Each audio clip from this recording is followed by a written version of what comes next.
말씀 나누겠습니다. 창세기 21장 1절에서 21절까지 말씀입니다. 여호와께서 그 말씀대로 사라를 권고하셨고 여호와께서 그 말씀대로 사라에게 행하셨으므로 사라가 잉태하고 하나님의 말씀하신 기한에 미쳐 늙은 아브라함에게 아들을 낳으니 아브라함이 그 낳은 아들 곧 사라가 자기에게 낳은 아들을 이름하여 이삭이라 하였고 그 아들 이삭이 낳은 지 8일 만에 그가 하나님의 명대로 할례를 행하였더라. 아멘. 우린 창세기 20장을 통해서 하나님께서 당신의 백성들에게 베푸시는 그 구원의 은혜는 인간 측에서의 그 어떤 것도 근거 삼지 않으시는 완전한 은혜의 선물임을 확인했습니다. 성경은 약속의 자손 이삭의 탄생을 교보제로 사용을 해서 그 약속의 자손이 의미하고 있는 참 약속의 자손 예수와 그 예수와 연합된 그 교회의 탄생은 인간 측에서의 그 어떤 근거도 배제한다는 것을 성경의 수신자인 교회에게 주지시키고 있는 것입니다. 다른 말로 구원은 오직 은혜로만 주어지는 것임을 그림으로 설명해 주는 거예요. 그래서 약속의 자손 이삭이 탄생하는 오늘 보면 21장 바로 앞에서 아브라함의 정체가 폭로되는 거죠. 오직 이 세상에서의 자기 자신의 왕됨, 그것을 지키는 데에만 관심이 있었던 아브라함에게는 그게 모든 죄인의 모습입니다. 약속의 자손 이삭도 가장 가까운 이웃인 아내 사라도 하나님의 언약도 전부 헌신짝같이 여겨졌을 뿐이에요. 그러니까 다 갖다 버려버리죠. 그러한 불가능한 존재에게 외부로부터 불가항력적으로 뚫고 들어오는 것이 바로 구원이며 새 창조인 것입니다. Irresistible grace. 오늘 본문에는 바로 그 약속의 자녀인 이삭의 출생과 육신의 자녀 이스마엘의 추방이 기록이 되어 있어요. 먼저 본문 1절과 2절을 다시 보겠습니다. 여호와께서 그 말씀대로 사라를 권고하셨고 여호와께서 그 말씀대로 사라에게 행하셨으므로 사라가 잉태하고 하나님의 말씀하신 기한에 미쳐 늙은 아브라함에게 아들을 낳으니. 이 짧은 두 절에 말씀대로 이렇게 세 번, 말씀대로란 말이 세 번이나 나와요. 약속의 자녀는 인간의 수고나 노력에 의해서가 아닌 하나님의 말씀대로, 하나님의 약속대로 그 말씀의 능력에 의해서 계획되고 진행되며 탄생하게 된다는 것을 보여주는 거예요. 말씀대로. 1절에 권고하셨다라고 번역이 된 파카드라는 히브리어 단어는 방문하다, 보살피다, 지키다라는 의미의 단어예요. 그러니까 하나님은 당신께서 말씀하신 약속을 지키기 위해서 사라를 권고하시고 어떻게? 방문하시고 보살피시며 지켜내셨다는 거예요. 약속을 지키기 위해서. 아브라함에 의해서 2번이나 팔려간 그녀를 방문하고 보살피고 지키셔서 건진 게 누굽니까? 하나님이죠. 아브라함은 계속 팔아먹고 하나님은 계속 쫓아가서 건져오는 거죠. 그러한 하나님의 열심에 의해서 약속의 자녀가 드디어 탄생하게 되는 거예요. 그렇게 하나님의 말씀은 그 자체가 능력이 있습니다. 절대 취소되거나 실패할 수 없는 것이 하나님의 언약이에요. 그래서 여러분은 하나님의 말씀을 많이 배우시고 여러분 안에다가 차곡차곡 쌓아 놓으셔야 돼요. 그 말씀이 살아서 운동력이 있어 말씀이 여러분을 쪼개는 것입니다. 여러분을 바꾸는 거예요. 이사야서 55장 10절 보세요. 비와 눈이 하늘에서 내려서는 다시 그리로 가지 않고 토지를 적시어서 싹이 나게 하며 열매가 맺게 하여 파종하는 자에게 종자를 주며 먹는 자에게 양식을 줌과 같이 내 입에서 나가는 말도 헛되이 내게로 돌아오지 아니하고 나의 뜻을 이루며 나의 명하여 보낸 일에 형통하리라.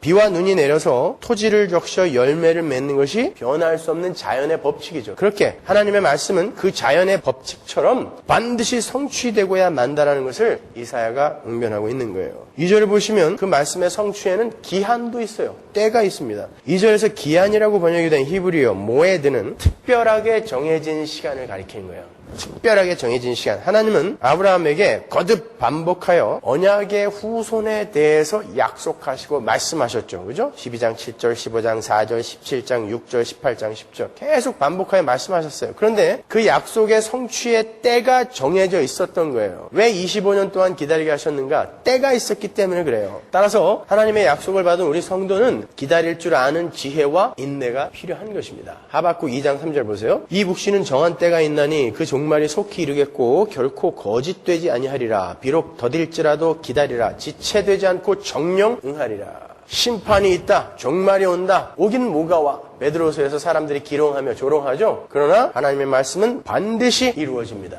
성취됩니다. 따라서 우리는 하나님의 약속의 말씀이 정해진 때에 반드시 이루어질 것임을 믿고 겸허한 마음으로 하나님의 뜻에 순종하는 삶, 기름을 준비하는 삶, 그때를 준비하며 그렇게 기다리며 살아야 되는 거예요. 그러한 기다림의 시간은 성도에게 유익이에요. 성도는 그 기다림의 시간을 통해서 양육되어지고 훈련되어지고 성숙되어지는 것입니다. 하나님의 침묵의 시간이 왜 유익인지 제가 전에 한번 설교에서 설명해 드렸어요. 그리고 그 기다림의 시간, 25년의 기다림의 시간이 왜 아브라함에게 유익인지는 제가 설교 원고에다가 적어놨으니까 나중에 그걸 꼭 읽어보세요. 모세는 하나님께서 일주일이면 가능한 거리를 40년간 광야를 돌려서 들여보내신 이유를, 그렇게 긴 시간을 기다리게 하신 이유를 훈련이다라고 신명기 32장에서 명확하게 이야기하고 있어요. 이스라엘이 애굽에서 가나안까지 들어가는데 아무리 늦게 가도 일주일이면 가는 거리거든요. 걸어서. 근데 40년을 돌려서 보냈단 말이에요. 오래 기다리게 하셨단 말입니다. 하나님이 침묵하시는 것처럼. 근데 왜 그랬느냐를 설명하는데 모세가 그래요. 이스라엘의 광야 40년은 마치 어미 독수리가 새끼 독수리를 훈련시켜서 새들의 제왕을 만들듯이 그렇게 훈련시킨 것이다 라고 이야기를 합니다. 맞아요. 여러분, 독수리는 폭풍을 즐기는 유일한 새예요. 다른 새들은 폭풍이 몰려오면 어디 숨기 바쁜데 독수리는 그 폭풍을 맞닥뜨려 그 폭풍을 타고 위로 치솟아 올라갑니다. 그 독수리는 어미가 둥지를 어지럽게 한 후에, 이게 신명기의 언어 그대로 이야기하는 거예요. 어미가 둥지를 어지럽게 한 후에 아래로 떨어지는 새끼새를 날개로 받아내고 또 다시 올려놨다가 어지럽게 하여 떨어지면 다시 받아내고 하는 그러한 혹독한 훈련을 반복하여 받은 결과로 그렇게 폭풍을 즐길 수 있는 새들의 제왕이 된 것입니다. 그렇게 이스라엘을 하나님께서 훈련시키셨다. 어디서? 광야에서 40년 동안. 여러분의 인생이 바로 그 기간인 것입니다. 그래서 여러분의 삶 속에서는 때때로 그렇게 기다림의 시간이 긴 거예요. 왜 하나님은 나에게 이렇게 침묵하실까? 기다림의 시간입니다, 여러분. 광야의 시간이에요. 거기서 여러분은 성숙되고 훈련되고 하나님이 누구인지 알고 내가 어떤 존재인지를 배우게 되는 것입니다. 그래서 때때로 여러분의 기도가 그렇게 응답이 안 되는 거예요. 그게 좋은 것입니다. 잘 가고 있는 것입니다, 여러분. 그런 기다림의 시간 뒤에 오는 것은 진짜 행복에서 오는 진짜 웃음이에요. 오늘 보면 6절 볼까요? 사라가 가로되 하나님이 나로 웃게 하시니 듣는 자가 다 나와 함께 웃으리로다. 긴 기다림의 시간, 훈련의 시간을 통하여 사라에게 주어진 것이 바로 비웃음이 아닌 진짜 행복한 웃음이었어요.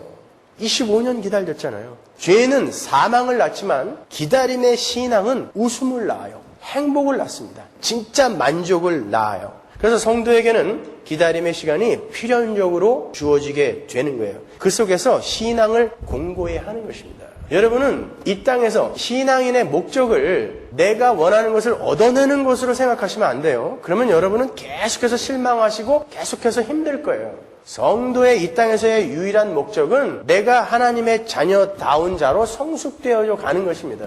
거기에 여러분의 가난과 질병과 또 사업의 망함과 이런 것들이 사용되는 것입니다. 그러니까 그런 것이 왔을 때 아이고 왜 나에겐 이런 것이 왔을까? 하나님이 나를 혹시 저주하시는 건 아닐까? 그렇게 생각하시면 안 돼요. 물론 징계라는 것이 있긴 있지만 모든 것을 그렇게 하나님의 저주와 징계로 생각하시면 안 되는 것입니다. 이러한 이삭의 탄생은 예수 그리스도의 오심의 상징이며 예표예요. 그리고 그 속에서 함께 새롭게 탄생할 교회의 탄생을 또 상징하고 예표하는 것입니다. 갈라디아서 3장 16절 볼까요? 이 약속들은 아브라함과 그 자손에게 말씀하신 것인데 여럿을 가리켜 그 자손들이라 하지 아니하고 오직 하나를 가리켜 네 자손이라 하셨으니 곧 그리스도라. 하나님이 아브라함에게 약속하신 자손은 누구예요? 곧 누구다? 그리스도 한 분이에요. 자, 제가 몇 가지 예를 들어드릴게요. 갈라디아서에 의하면 이삭은 성령을 따라 났다 그러죠. 한번 볼까요? 4장 29절. 그러나 그때 육체를 따라 난 자가 성령을 따라 난 자를 핍박한 것 같이 육체를 따라 난 자 누구? 이스마엘. 성령을 따라 난 자 누구? 이삭. 그죠? 예수님도 성령에 의해 잉태되고 성령에 의해 출산된 분 맞아요? 예, 누가복음 1장 35절 천사가 대답하여 가로되 성령이 내게 임하시고 지극히 높으신 이의 능력이 너를 덮으시니 이러므로 나실 바 거룩한 자는 하나님의 아들이라 일컬이리라. 성도는 어때요? 여러분은 어떻게 출생했죠? 성령에 의해서. 예수님이 승계하시고 성령을 보내심으로 성령이 여러분 안에 뚫고 들어와 여러분은 성도가 된 거잖아요. 똑같은 이야기예요. 그리고 사라의 경우는 경수가 끊기고 단산의 상태였어요. 그거는 애를 낳을 수 없는 가임 여성이 아니라는 이야기예요. 마리아의 경우는 사내를 가까이 한 적이 없어요. 근데 어떻게 아기를 배요?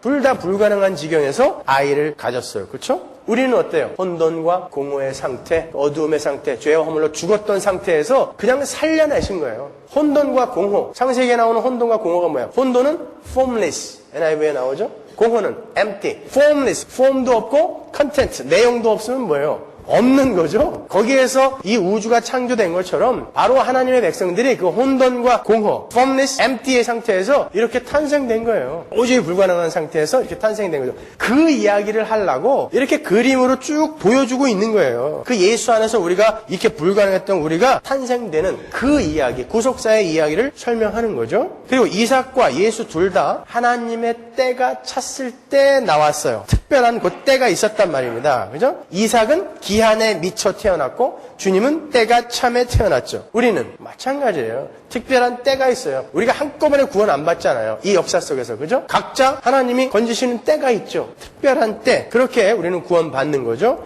갈라디아서 4장 4절 보세요. 때가 참에 하나님이 그 아들을 보내서 여자에게 나게 하셨다. 때가 참에. 오늘 단어와 똑같은 단어가 나오잖아요. 뿐만 아니라 이삭과 예수님 모두 출생 전에 그들의 출생이 예고되었어요. 예수가 태어날 것이다. 이삭이 태어날 것이다. 뿐만 아니라 양자 모두 출생 전에 이름이 주어졌어요. 얘는 이삭이라 해라. 얘는 예수라 해라. 우리는요. 창세전에 우리도 택해졌고 창세전에 이름이 불리워졌어요. 에베소서 말씀. 그렇죠? 뭐라고? 성도라고. 하나님의 자녀라고 여러분의 이름이 이미 주어져 있습니다. 뿐만 아니라 이삭은 자신의 번제나무를 지고 모리아산으로 올라갔고 자기가 죽어야 할 나무를 짊어지고 올라갔고 예수 그리스도는 자기가 매달릴 십자가를 지고 골고다로 올라간 거예요. 우리는 우리의 목표 지점을 향해 예수 그리스도의 그 십자가의 삶을 짊어지고 이 땅을 한 발 한 발 올라가는 것입니다.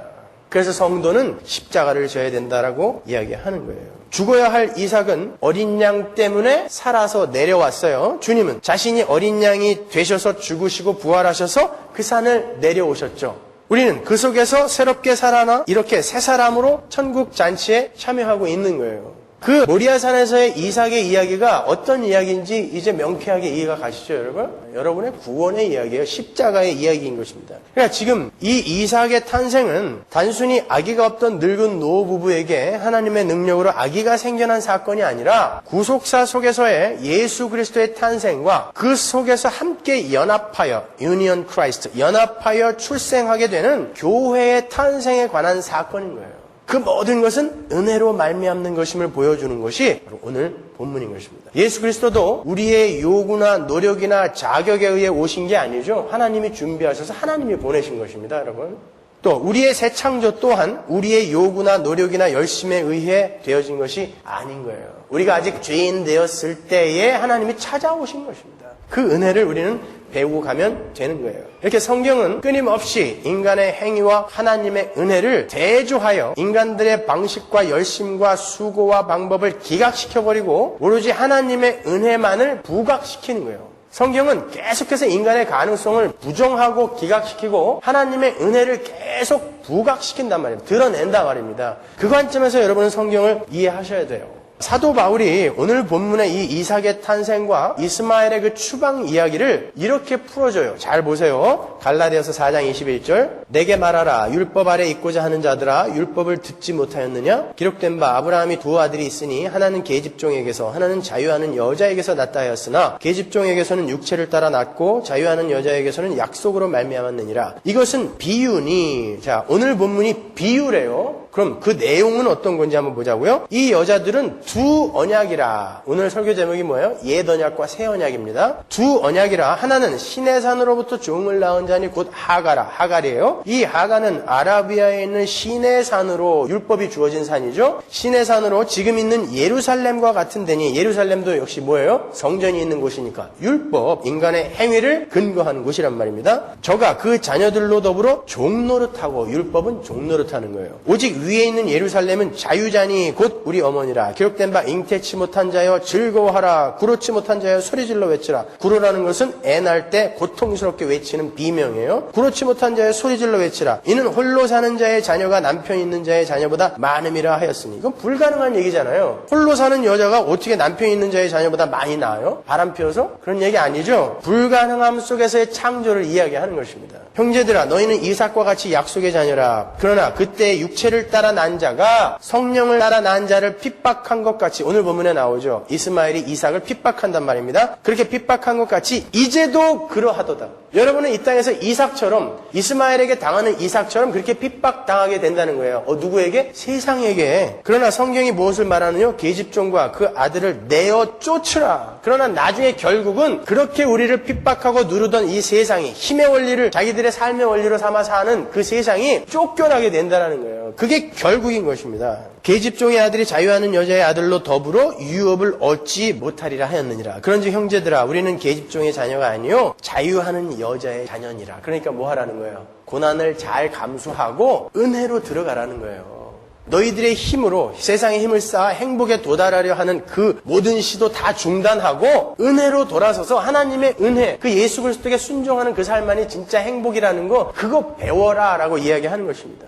그 나머지 인간들은 이 세상의 힘이 진짜 참 힘인 줄 알고, 그 세상의 힘을 쌓으면 행복에 진짜 도달할 수 있는 줄 알고, 자기들의 행위에 의지하여, 힘과 지혜에 의지하여 그리로 기어 올라가는 게 이 세상이고, 자유자들은 어떻게 한다고요? 은혜 바라보고 순종하는 삶을 추구하는 것입니다. 보시면 하갈에서 난 이스마엘은 인간이 자기 가능성을 부인하지 못하고 내어놓은 인간칙의 산물, 즉 옛 언약에 속한 율법을 상징하는 거고요. 이삭은 인간의 가능성을 완전히 배제한 상태에서 주어지는 은혜의 산물을 상징하는 거예요. 그러니까 하나님의 은혜로 태어난 자들, 성도들은 자기의 힘과 지혜로 세상의 힘을 추구하고 쌓아서 행복과 구원에 도달하려 했던 모든 육적 시도와 그 산물들을 전부 쫓아내야 한다라는 말인 거예요. 그게 이스마엘의 추방입니다. 왜 쫓아내요? 걔를 괜히. 잘 살았잖아요. 10몇 년 동안 아버지랑 잘 살았는데 하나님이 쫓아내버려라 그래요. 그게 사랑의 하나님이 할 일입니까?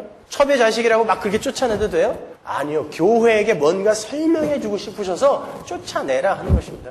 아브라함은 하나님께서 이삭을 주실 것이다라는 약속을 하실 때도 이스마엘이나 하나님 앞에서 잘 살기를 원합니다 라고 말을 했어요. 그렇죠? 그 말은 아브라함이 자기의 육적 애씀, 노력의 산물인 이스마엘을 사랑했고 그를 후계자로 여기며 살고 있었다는 말이에요. 힘의 원리 속에 살던 인간들은요, 자기가 성취해 놓은 것들을 그렇게 쉽게 버리지 못해요. 거기에서 분명히 행복과 만족이 올 것 같아요. 그래서 하나님 앞에 이것도 놔야 됩니까? 라고 꼭 붙들고 있다니까요. 그때 하나님이 뭐라 그래요? 쫓아버려라 라고 이야기한단 말입니다. 쫓아버려라. 오늘 보면 10절 보세요. 그가 아브라함에게 이르되 이 여종과 그 아들을 내어 쫓으라. 이 종의 아들은 내 아들 이삭과 함께 기업을 얻지 못하리라 하며 아브라함이 그 아들을 위하여 그 일이 깊이 근심이 되었더니 하나님이 아브라함에게 이르시되 내 아이나 내 여종을 위하여 근심치 말고 사라가 내게 이른 말을 다 들으라. 이삭에게서 나는 자라야 내 씨라 칭할 것입니다. 이렇게 은혜 앞에서 육신의 산물은 반드시 쫓겨나야 돼요. 아브라함의 자손이라고 해서 모든 이가 전부 아브라함의 자손이 아니라는 거예요. 믿음의 조상 아브라함의 후손은 이삭의 후손이에요. 그러니까 약속의 자녀의 후손. 그러니까 이렇게 인간의 불가능함 속에서 하나님의 말씀의 능력으로 태어난 그 자들처럼 태어난 자들만 하나님의 백성이라는 뜻인 것입니다.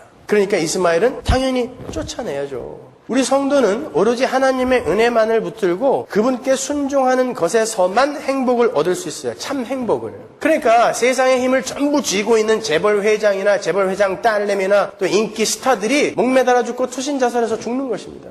거기서 진짜 행복이 온다면 그들이 왜 죽어요? 천년만년 살겠죠. 보약 먹으면서. 죽더라는 것입니다, 여러분. 거기에 참 행복이 없다라는 증거인 거예요. 그렇게 인간의 행위에 근거한 옛 언약과 하나님의 은혜를 근거한 새 언약은 반드시 충돌해요. 옛 언약이 뭡니까? 율법을 주시면서 지키면 살고 안 지키면 죽는다가 옛 언약이에요. 새 언약은 하나님이 은혜로 우리 안에 뚫고 들어와서 우리 심장에 언약을 새겨버리는 것입니다. 우리를 완전히 새 사람으로 바꿔버리는 게 새 언약이에요.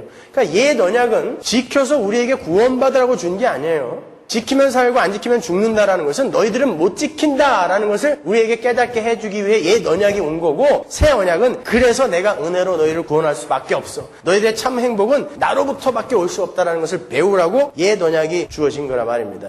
자, 이렇게 옛 언약과 새 언약은 반드시 충돌해요. 그래서 그 이삭과 이스마엘이 충돌하는 것입니다.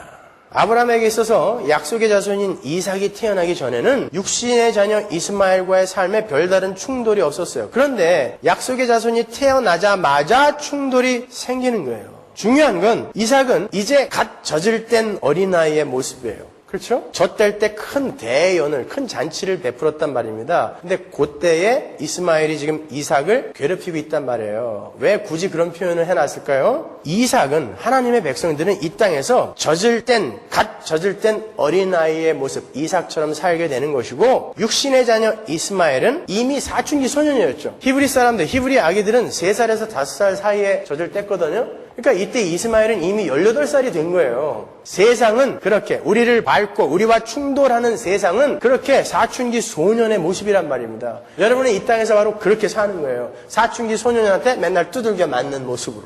세상은 반드시 하나님의 백성을 거부하고 멸시하게 되어 있어요. 왜? 자기들의 삶의 방식과 전혀 다른 방식으로 살고 있기 때문에 그들이 없어야 내가 마음이 편하거든요. 반드시 여러분은 그렇게 당하게 되어 있습니다. 여러분이 절대 못 이겨요. 성경에서 성도들에게 이겨라 한 것은 이 세상의 힘으로 그들을 밟아라가 아니라 그럼에도 불구하고 사랑하고 섬겨줘라, 당해줘라가 이겨라라니까요. 굉장히 기분 나쁘죠, 여러분. 더더군다나 청년들에게 제가 이런 설교를 했을 때 그들이 얼마나 풀이 죽겠습니까? 여태까지는 성공을 자기의 목적으로 삼아 살아왔는데, 그리고 옆에서 그렇게 막 부추겨줬는데 어떤 놈이 나타나가지고 갑자기 아니다 내려가라 그러니까 마지막에 나오면서 어떤 강사님도 그러니까 올라가라는 거야, 내려가라는 거야. 강사도 헷갈리니 학생들이 어땠겠어요? 참 안타까워 죽겠어요, 제가. 여러분은 내려가셔야 돼요. 그래야 가장 아래에 십자가 지고 계신 그 예수를 만날 거 아닙니까? 예수는 아래에서 기다리고 계는데 어디로 올라가신다는 거예요? 거기엔 예수 없어요. 여러분, 이렇게 어린아이인 이삭은 18세 소년인 이스마엘에게 조롱당하고 희롱당하며 약한 자의 모습으로 살게 되는 거예요. 그렇지만 결국 이스마엘은 하나님에 의해 쫓겨나게 됩니다. 그때를 여러분이 믿음으로 바라보며 오늘을 어린아이처럼 살아내는 거예요.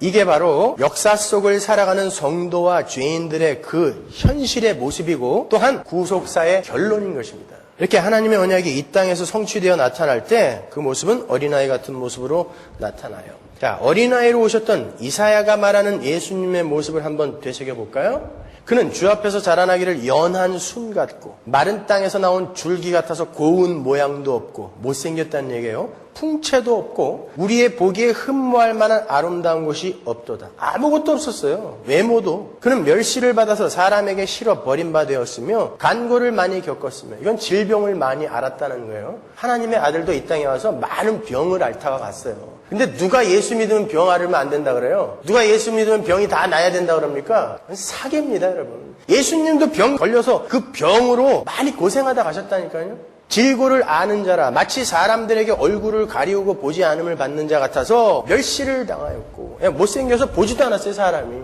아니, 우리 주변에 진짜 너무 못생겨서 이렇게 보기가 민망한 그런 사람이 있어요? 없잖아요. 아무리 못생겨도. 근데 예수님은 얼굴을 가리우고 보지 않음을 받는 자 같이 멸시를 당했대요.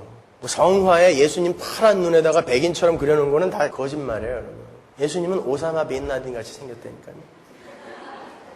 그러니까 사람들이 꼴 보기 싫다고 보지도 않았어요. 우리도 그를 귀히 여기지 아니하였도다. 그는 실로 우리의 질고까지 지고 우리의 슬픔도 당하고, 그런데 우리는 생각하기를 그는 징벌을 받아서 하나님께 벌 받아서 하나님께 매맞는 거고 하나님께 고난을 당하는 거야. 이렇게 예수를 조롱했단 말입니다. 영락없는 젖먹이 어린아이의 모습이죠. 그죠? 원수를 살리기 위해 당해주고 섬겨주고 멸시당하고 사랑해주고 그들을 대신하여 징벌을 받느라 연약한 모습으로 사는 거예요. 왜 내가 대신 징벌을 받아야 돼? 하고 로마 병사들을 다 뒤집어 엎지 않았다니까요. 바보처럼 네가 대신 징벌 받아 그러니까 맞았단 말입니다. 결국은 죽기까지 해버렸어요. 세상은 그러한 이삭을 밟아 죽이려고 한다고요. 그리고 실제로 밟혀 죽었습니다. 십자가에서.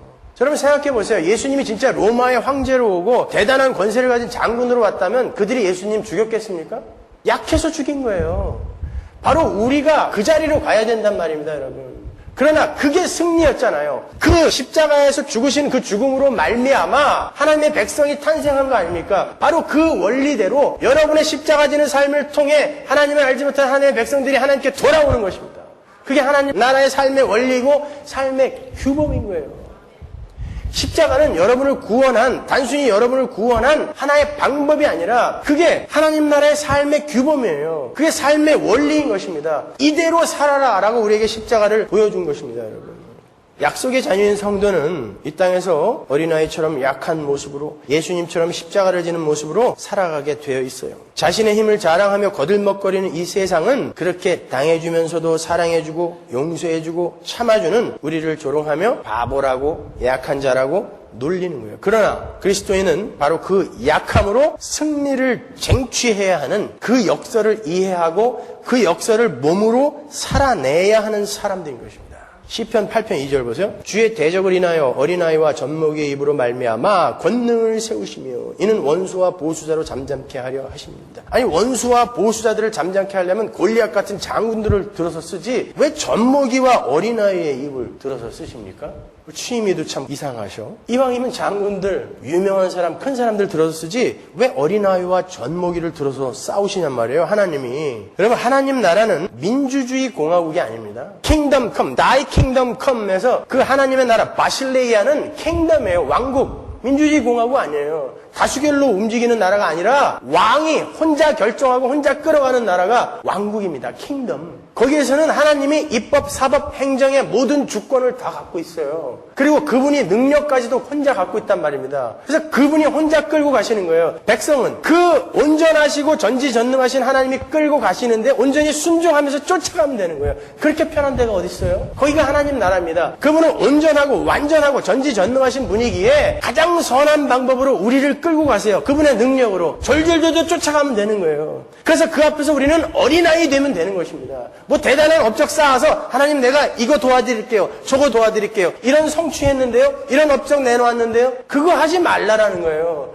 그거는 당연히 하나님의 백성으로서의 그 정체성이 자각이 되고 깨달아지게 되면 자연스럽게 내 안에서 나오는 것입니다. 거기에서 순교와 선교와 헌금과 구제와 봉사 진짜 베개들이 나오는 거예요. 거기에서. 우리가 하나님 앞에 뭘 해드린다는 거예요? 하나님 앞에 돈 보태드린다고요? 천만의 말씀. 무슨 하나님한테 돈을 보태드려요, 우리가?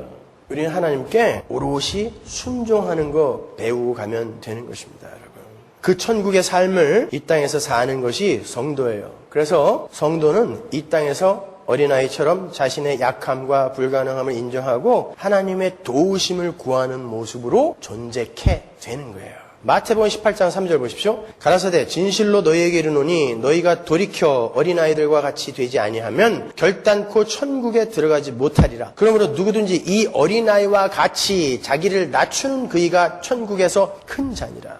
이거 주님이 말씀하신 거예요. 명확히 나오죠? 어린아이의 특징은 자기의 힘을 의지하지 않고 아버지에게 의존하여 순종의 삶을 산다라는 게 어린아이의 특징이에요. 그게 바로 하나님 나라의 삶의 원리라는 거예요. 그래서 너희들은 어린아이처럼 살아야 돼. 그들만이 천국 갈 수 있어 라고 우리 예수님이 이야기해 주시는 거예요.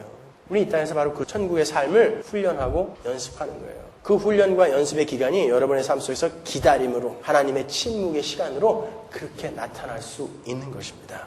하나님을 떠나서 하나님처럼 우리가 되었다라고 착각하는 이 세상 죄인들은 스스로의 힘과 지혜를 의지해서 실제로 점점 거대해지고 있고 끊임없이 강해지려 하고 끊임없이 강해지고 있어요. 사실 하나님의 백성들만 계속해서 낮은 곳으로 내려가는 것입니다. 그게 뭐 돈을 못 벌고 그게 뭐 큰 벼슬을 못 갖고 이런 이야기가 아니에요. 그리스도인들도 이왕이면 돈 많이 버세요. 그리고 높은 자리에 올라가십시오. 그러나 그것이 여러분의 목적이 돼서는 안 되는 거예요. 그렇게 그런 예상의 힘을 추구하는 자들은 끊임없이 강해지려고 하고 있고 강해지고 있어요. 그런데 이 세상에서의 강함을 추구하는 그들은 자기들이 강한 자라는 것을 증명하기 위해 반드시 다른 이들을 적이나 경쟁자로 여기게 되어 있습니다. 그래서 오늘 육신의 산물로 등장하는 이스마엘이 쫓겨나서 광야에서 무엇가 되었다 그래요? 활 쏘는 자가 되었다. 공격적인 자가 된 거예요. 20절 보세요. 하나님이 그 아이와 함께 계심에 그가 장성하여 광야에 거하며 활 쏘는 자가 되었다. 여기서 되었다라고 번역이 된 히브리어 로베는 라바라는 말의 분사형이거든요. 커져갔다, 위대해졌다. 점점 커져가고 점점 세상의 관점으로 위대해져요. 누가? 이스마엘이. 그러나 하나님의 자녀는 그 강함을 추구하는 이스마엘에게 늘 얻어터지는 어린아이의 모습으로 살고 있어요. 또 그렇게 살아가야 돼요. 하나님은 이 역사 속에서 끊임없이 당신의 백성들의 nothingness를 확인시키시는 것입니다. 왜? 우리는 원래 없었던 자라니까요. formless, empty, 혼돈과 공허였단 말입니다. 거기에서 탄생된 거예요. 하나님의 은혜로. 근데 그놈들이 하나님과 맞짱을 떠보겠다고 나선 게 선악과 사건 아닙니까? 그리고 이 땅을 살아가는 모든 인간이 바로 그 마음으로 하나님을 대적하며 살고 있단 말입니다. 그거 아니다를 배우고 가시면 되는 거예요. 그게 성도의 유일한 삶입니다.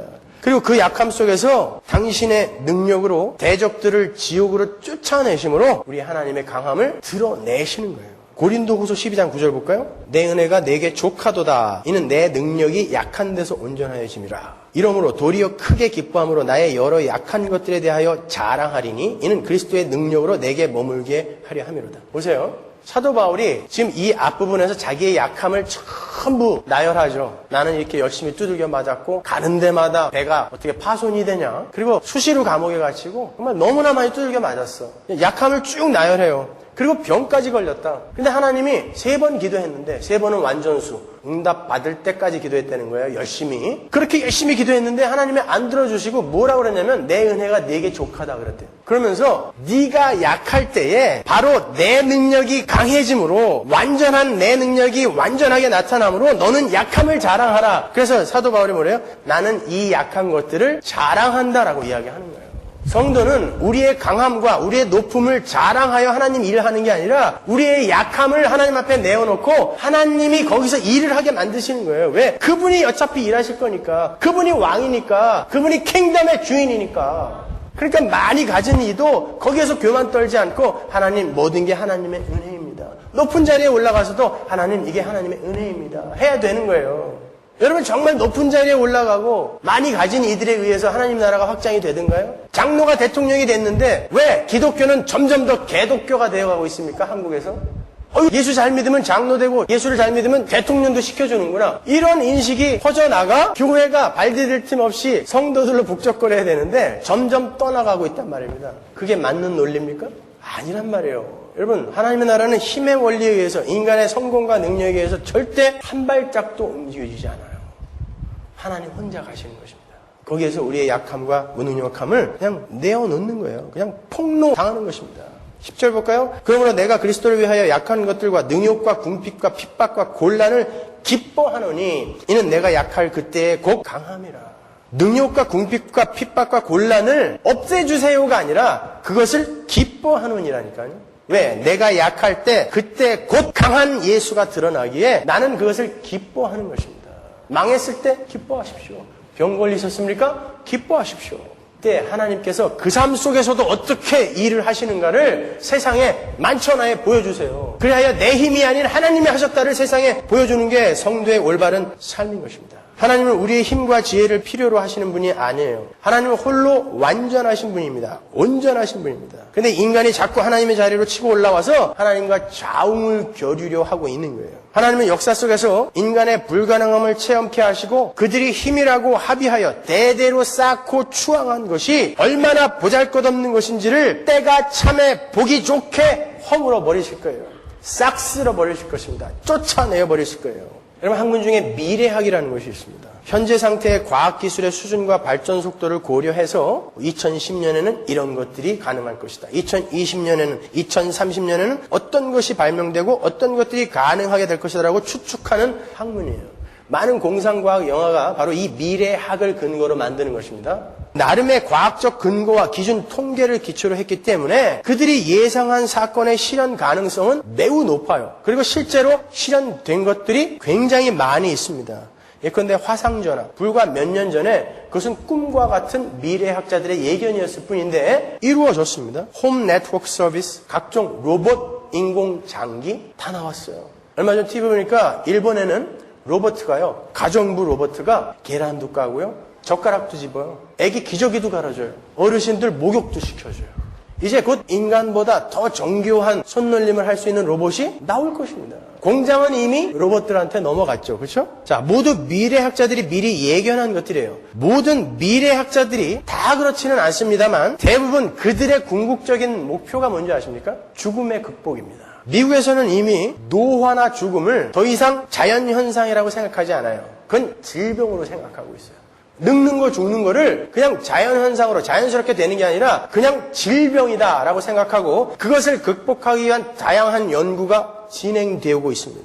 늙는 것과 결국 죽는 것이 인간의 어쩔 수 없는 운명이 아니라는 거예요. 그것은 노화는 치료할 수 있는 질병일 뿐이라는 것입니다. 과학은 인간에게 영생이라는 꿈을 실현시켜줄 수 있을 거라고 그들은 굳게 믿고 있어요. 실제로 인간의 수명은 점점 길어지고 있어요. 안타깝게도.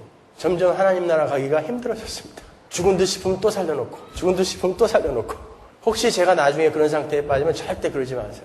그들은 그렇게 삶과 죽음의 경계가 모호해지면서 천국과 지옥, 천사와 악마, 죄와 구원 등 그동안 인간을 미혹했던 그 절대 권위의 단어들이 거짓말로 들통날 것이다 라고 이야기해요. 그리고 새로운 생명관과 가치관이 새로운 시간과 공간 위에 펼쳐지리라고 예견하고 주장하고 있어요. 실제로 그들의 생각대로 그렇게 될까요? 누가복음 12장 54절 보세요. 또 무리에게 이르시되 너희가 구름이 서에서 일어남을 보면 곧 말하기를 소나기가 오리라 하나니 과연 그러하고 남풍이 불물 보면 말하기를 심히 더우리라 하나니 과연 그러하니라. 외식하는 자여 너희가 천지의 기상은 분변할 줄 알면서 어찌 이 시대는 분변치 못하느냐. 과연 그렇게 될 것이다요. 답은요. 죽음까지는 극복 못하겠지만 그들은 자신들이 원하는 만큼 이 세상에서 올라갈 거란 말입니다. 강해질 거라는 말입니다. 과연 그렇게 되리라. 힘을 추구하는 인간들이 지금 예견하고 있고 열심히 추구하고 있는 것들은 곧 이루어지게 될 겁니다. 구름이 서에서 일어나면 곧 소나기가 오고 남풍이 불면 심히 더울 것이다라는 그 예상이 적중하듯이 태양열을 이용한 대체 에너지가 화석 에너지 산업을 붕괴시킬 거예요. 곧 그날이 올 겁니다. 나노기술로 제조업은 흔적도 없이 사라질 거예요. 줄기세포로 식량난이 해결되고 불치병 환자들이 일어나게 될 것입니다. 그렇게 될 것입니다. 그러나 그것이 인간을 참 행복으로 끌고 가지 못한다는 것입니다. 그래 그렇게 될 거야. 그러나 너희는 시대를 분별하지 못하는구나. 그러나 그렇게 강해진 것들은 곧 쫓겨나리라. 세상은 그렇게 강해질 거예요. 18살 이스마엘처럼. 우리는 근데 계속 십자가 지고 짊어지고 아래로 내려가는 것입니다. 이삭처럼. 젖먹이 이삭처럼. 그게 성도의 삶인 것입니다. 그래서 성도의 삶은 고난이라고 이야기하는 것입니다. 여러분. 무산소 호흡이 가능한 폐가 발명이 될 거예요. 그렇게 되면 우리는 화성에 가서도 살 수 있어요. 아니 바닷속에 들어가서도 살 수 있습니다. 그런 날이 올까요? 옵니다. 여러분. 그러나 그것이 인간을 참 행복에 도달하게 해주지 못한다는 것입니다. 그러니까 속지 말아라 라는 거예요. 성도들아 속지 말아라. 왜 시대를 분별하지 못하느냐. 여러분은 끊임없이 낮아져야 되는 거예요. 이렇게 인간의 행위는 더욱 인간들을 유리하게 만들어갈 거예요. 그래서 하면 된다라는 절대 행위주의가 더욱더 견고해져서 그 절대 행위주의가 견고해지게 되면 없어져야 할 국어사전의 단어가 뭡니까? 은혜예요. 그 은혜라는 단어는 곧 사라질 것입니다. 그러나 우리는 분별할 줄 알아야 돼요. 우리는 은혜 놓으면 끝나는 것입니다. 하나님께 순종하는 삶만이 참 행복에 이르는 삶이라 굳게 믿고 여러분은 그 길을 가야 하는 것입니다. 그렇게 바벨탑을 쌓는 자기들의 힘을 이용하여 하나님께 도달하겠다, 행복에 이르르겠다고 바벨탑을 쌓고 있는 세상은 이스마엘들은 곧 쫓겨나게 될 거예요. 여러분만큼은 그렇게 힘을 추구하는 그 거대주의와 거인 숭배 사상에서 얼른 빠져나오셔야 돼요. 여러분은 골리앗 앞에 작은 소년 다윗처럼 보이게 될 것이지만 언젠가 그 세상의 골리앗은 우리의 약함을 통해 일하시는 하나님에 의해 보기 좋게 물맷돌에 의해 쓰러지게 될 것입니다. 여러분. 죄인들은 자기 자율성 발휘에 대한 욕구를 주체하지를 못해요. 왜? 나를 자꾸 드러내야 되기 때문에. 그 자기 자율성 발휘에 대한 자기의 정당성을 주장하면서 하나님의 권위에 도전하는 게 죄인들입니다. 그걸 죄이라고 하는 거예요. 그래서 하나님은 매몰차게도 아브라함의 장남 이스마엘을 쫓아버려라 라고 이야기하는 것입니다. 쫓아버려라. 절대 이삭과 공존할 수 없다라고까지 이야기하시는 것입니다. 성도는 이 세상에서 자신들의 가능성과 힘을 의지해서 행복에 이르려는 시도를 중단해야 됩니다. 이스마엘을 쫓아내야 되는 거예요. 성도는 자기가 경수가 끊어지고 단산하여 죽은 자와 방불하게 된 아브라함과 사라라는 것을 인정해야 되는 것입니다. 거기에 하나님의 은혜가 쏟아 부어져 우리에게 비로소 행복이 올 수 있다는 것을 인정해야 되는 거예요. 그리고 오로지 하나님의 은혜만이 우리를 참 행복의 자리로 인도할 수 있음을 올바로 자각하여 하나님의 말씀에 순종하는 삶을 살아야 되는 거예요. 어떤 말씀? 하나님 사랑하고 이웃 사랑해줘. 너만 사랑하지 말고 네 가족만 사랑하지 말고 이웃과 나그네를 사랑해라. 너에게 어떤 것으로도 보상해 줄 수 없는 그런 사람들을 사랑해 줘라. 그게 섬기는 거고 사랑해 주는 거고 그게 하나님 백성들의 삶이다. 그게 십자가 지는 거고 자기 부인하는 거예요. 하나님이 어린아이로 살아. 그러면 어린아이처럼 사는 거예요. 왜 이스마엘보다 내가 더 힘센데 저거 밟아버릴까? 글로 가면 안 되는 거예요. 내가 힘이 있고 강한 자지만 돈 많이 벌었고 높은 데에 올라가 있지만 어린아이처럼 살아 하니까 납작 엎드려 버리는 것입니다. 그게 성도의 삶인 것입니다. 여러분은 여러분의 강함을 증명하기 위해 이 땅에서 이스마엘이 되면 안 되는 거예요. 예수님이 마귀의 시험을 어떻게 하셨습니까? 돌로 떡 만들어 높은 데서 뛰어내려봐. 너 증명해보라는 거죠. 네 능력 있잖아. 그 능력 보여줘봐. 안 보여줬습니다, 여러분. 그냥 바보처럼 죽어버렸어요. 그러한 자기 증명, 자기 자랑, 나의 숭배 쫓아버리십시오. 그게 여러분이 살 길이에요. 마찬가지로 구원받은 우리 성도 안에도 이삭과 이스마엘이 공존하고 있어요. 이스마엘은 여전히 옛사람의 모습으로 우리 안에 존재하면서 은혜의 산물인 새사람 이삭을 공격해요. 둘이 충돌합니다. 그때 우리는 우리의 힘으로 세상의 행복을 쟁취하겠다는 옛사람 이스마엘을 자꾸 쫓아내고 새사람의 편을 들어야 되는 거예요. 그거 내가 쟁취하면 행복할 텐데, 저거 확 복수해버리면 행복할 텐데, 저거 확 그냥 뒤에서 모함하면은 내가 더 높아질 텐데, 그 이스마엘입니다. 이 세상에서 나를 증명하여 행복에 도달하려는 이스마엘 쫓아버리는 거예요. 그리고 하나님의 말씀 따라 그 말씀에 순종하여 이웃을 사랑해 주는 것입니다. 이삭의 편을 들어주는 거예요. 행복은 오직 주님에 대한 순종의 삶 속에서만 주어지는 거예요. 여전히 나를 이 세상의 왕의 자리에 올려놓기 위해서 남을 밟고 올라서서 승리의 계가를 부리려 하지 마십시오. 여러분은 젖먹이 이삭으로 사셔야 되는 거예요. 예수님이 그렇게 어린아이처럼 약한 자로 살다 가셨던 것처럼 여러분도 그렇게 섬겨주고 사랑해주고 줘주고 당해주며 포옹해주며 용서해주는 삶을 사셔야 되는 것입니다. 그게 성도의 삶이에요. 고개만 끄덕이지 마시고 나가서 그렇게 사시란 말입니다. 나가서 집에서 생업의 현장에서 학교에서 그 삶을 사시란 말이에요. 하나님은 이 땅의 이스마엘들도 지켜주세요. 그러나 그 지킴은 하나님의 백성들을 향한 지키심과는 완전히 다른 지킴이에요. 그들은 하나님의 백성들의 온전한 성숙과 하나님 나라의 완성을 위해 한시적으로 하나님의 지킴의 대상이 되는 거예요. 일반 은총의 하나로. 왜? 이 구속사가 완성되기 전에 이 역사가 족이 종결되면 안 돼요. 그들이 다 죽어버리면 안 되니까 하나님이 지킨다니까요. 그러나 그건 여러분을 지키는 지킴과는 완전히 다른 지킴이에요. 그건 그렇게 지키다가 나중에 확 쓸어버리는 지킴이고 여러분은 영원 동안 지키는 그 지키심 아래에 있는 것입니다. 세상 사람들이 이야기하죠. 고지 꼭대기에 올라가서 야 봐라 하나님이 지키셔서 이렇게 됐다. 나 예수 믿었더니 이렇게 잘겠다. 하나님이 지켰다 라고 이야기하지만 아닌 거예요. 곧 쫓겨날 겁니다. 여러분은 어떤 삶을 사시겠습니까? 약속의 자손 이삭이 태어나자마자 이스마엘이 광야로 쫓겨난 것 잊지 마세요. 여러분이 하나님의 백성으로 완성되는 그날 세상의 힘은 기각되고 부정될 것입니다.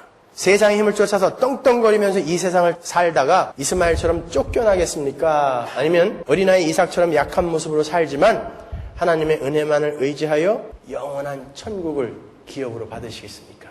여러분이 선택하십시오. It's up to you. 기도하겠습니다.